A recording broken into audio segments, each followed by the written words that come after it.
left off. Exactly, two-a-days, WHIZ two-a-days, and it's really a lot of fun getting out there and meeting all the coaches and the kids, and me not being a football guy, I'm really getting excited about the season this year. So I can't wait till next Friday. Okay. Well, we'll start today's two-a-days in the ECOL with the defending league champs. The Coshocton Redskins had an outstanding 2000 season and expected to go deep into the playoffs.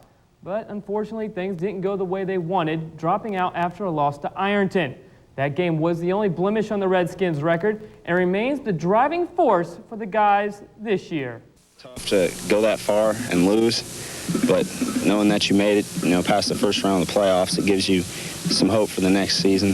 This year's hope lies in the hands of the experience the Redskins have returning for the 2001 campaign. Coshocton has 8 starters coming back from a very successful season last year.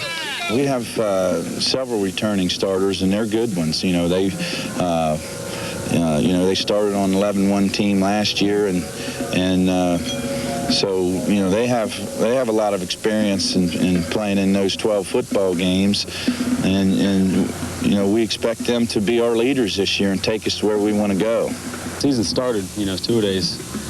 Our season started, so it's all a matter of how we keep our intensity and everybody comes together. If we keep it all together, it should all come together. Not a whole lot's changed under new head coach Marty Arganbright. And why should it? Doesn't the old saying go, if it's not broke, don't fix it.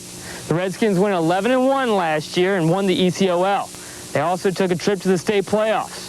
So like I said before, not a whole lot's changed. Those are the same goals this year.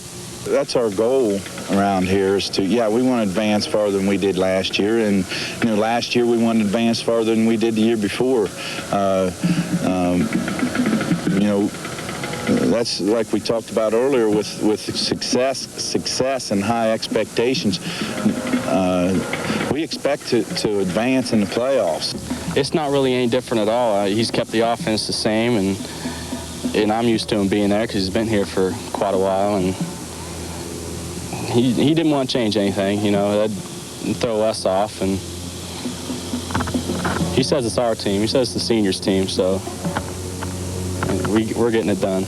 To get it done this season, Coshocton will run the same offense it has for years. But don't be surprised if there are some changes on the defensive side of the ball. We're still going to run the wing tee, and we're going to run the same plays we've run, for the last 10, 15 years. And but we have added some things defensively to help us out, against certain teams that we're going to face this year. The offense will be a potent one.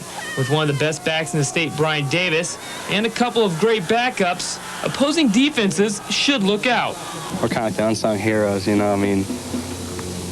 we got to make the holes, and so the little guys can get through there. Brian and Nick and Stoney Nelson, it's great having those 3 behind me, because if one of them isn't getting done, the other one is, and they all run hard all the time. This two-a-day report has been sponsored by Conn's Potato Chips, Kokona's Furniture, Allstate Insurance Agents Doug Geyer and Bill Gelkin, and by Newland Chrysler Dodge Jeep and Broadway Ford in New Lexington.